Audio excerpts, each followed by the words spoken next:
School मध्ये चालला? बापरे.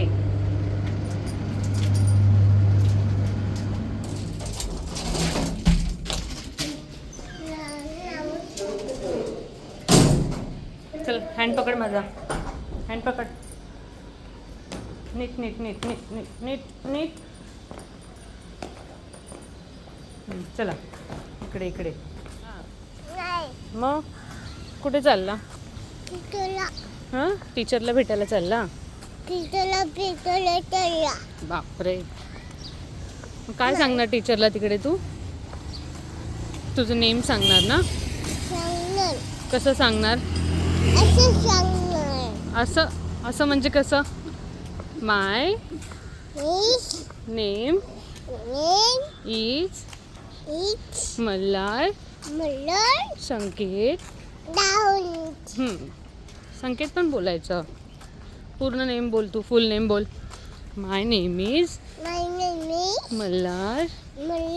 पुढे बाबाचं नाव काय?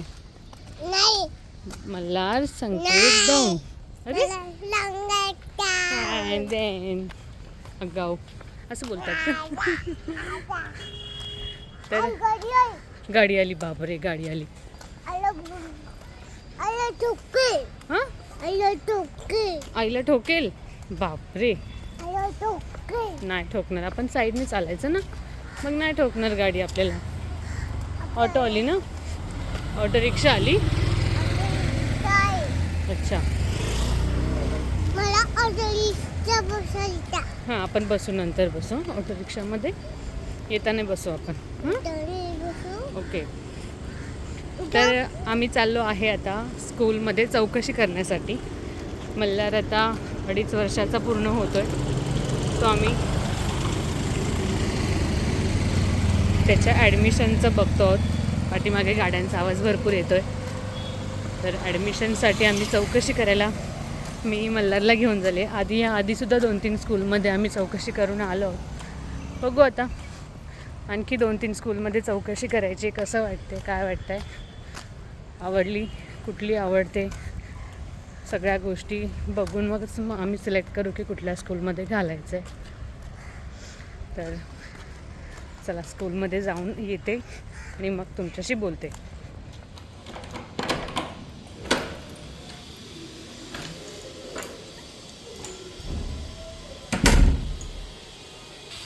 आता घरी येऊन पोचले आहे. आता वाजले आहे 12:45. गेले होते मी 11:30 वाजता. पूर्ण शाळा बघितली, छान फिरून दाखवली, शाळेबद्दल सर्व इन्फॉर्मेशनसुद्धा सांगितली.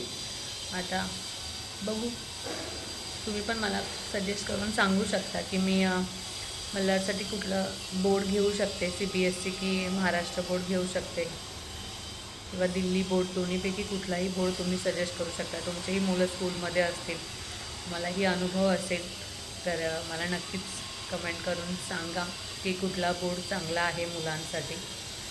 तर आता जेवण बनवायचं आहे. तर चला आज मी काय बनवणार आहे हे सुद्धा तुम्हाला तुमच्यासोबत शेअर करते. नंतर DMartला सुद्धा जायचं आहे. बघू जर लवकर सगळं आवरलं तर आज जाईन, नाहीतर मग उद्या जाऊ. उद्या पण संडे आहे. चला.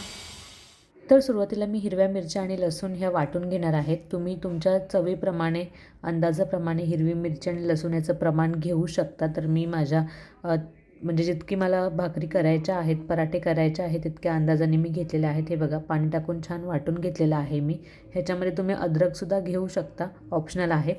तर हे बघा, मी इथे कोथिंबीर छान बारीक कापून घेतलेली आहे. धुवायच्या आधीच मी कापून घेतली आणि मग नंतर स्वच्छ 2-4 पाण्याने धुतलेली आहे आणि तिला चाळणीमध्ये नितळायला ठेवली होती, जेणेकरून जे एक्स्ट्रा जे पाणी आहे ते सगळं निघून जाईल. आता मी ह्याच्यामध्ये नंतर मी पराठीमध्ये घेतलेला कांदा ॲड करणार सगळ्यात आहे. प्रथम मी कोथिंबीर घेतलेली आहे. संपूर्ण पाणी नितळून घेतल्यानंतर 2 मीडियम साईजचे मी कांदे याच्यामध्ये ॲड केलेले आहेत. मध्यम आकाराचे कांदे कापून घेतलेले आहेत. मिरची, लसूण आणि प्रमाणे अद्रक घेऊ वाटून शकता. घेतलेलं आहे. त्यानंतर आपण ही हिरवी मिरची आणि जे लसूण आहे त्याचं वाटण करून घेतलं, ते आपण ह्याच्यामध्ये घालणार आहेत. त्यानंतर मी ह्याच्यामध्ये हे पीठ घालणार आहे. तांदूळ, ज्वारी, बाजरी आणि नाचणी असं सगळं मिक्स असं हे पीठ आहे. ज्याच्या आम्ही भाकरी बनवतो तेच पीठ मी इथे यूज करते.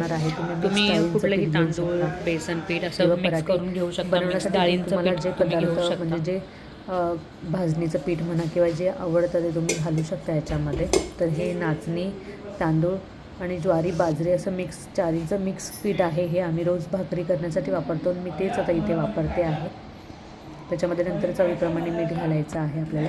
तर हे बघा, पाणी न घालता आधी सुरुवातीला आपल्याला हे छान मळून घ्यायचं आहे, कारण की कांद्यालासुद्धा मिठामुळे पाणी सुटेल आणि आपण कोथिंबीर धुवून घेतलेली आहे, त्याच्यामुळे कोथिंबीरीमध्ये सुद्धा मॉइश्चर आहे, पाणी त्याला सुटणार आहे. त्याच्यामुळं पीठ छान मळलं जाईल. तर सुरुवातीला आधी असंच मळून घ्यायचं आहे, एकजीव करायचा आहे आणि मग हळूहळू थोडं थोडं पाणी घालून छान पीठ मळून घ्यायचं आहे. आपल्याला पीठ जास्त तर हे बघा, अशा पद्धतीने आपल्याला पीठ हे मळून घ्यायचं आहे. मी मळून घेतलेलं आहे. जास्त नरम नाही, जास्त कडक पण नाही. नंतर असा एक आपल्याला रुमाल घ्यायचा आहे आणि तो असा आपल्याला पाण्यामध्ये भिजवून घ्यायचा आहे. छान स्वच्छ रुमाल घ्या तुम्ही, वापरलेला घ्यायचा नाही आहे. असा तो आपल्याला पोलपटवर अंथरून घ्यायचा आहे. त्यानंतर पिठामधून एक आपल्याला छोटासा असा गोळा घ्यायचा आहे.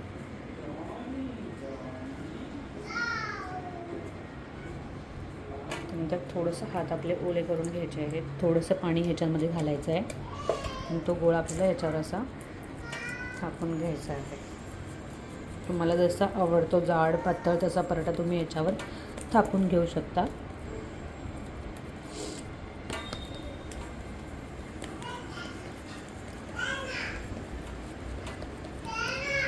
इतर तव्यावर आपल्याला तेल घालून घ्यायचं आहे. तवा छान तापला की मग आपण त्याच्यावर पराठा, आपला कोथिंबीरीचा पराठा घालणार आहोत.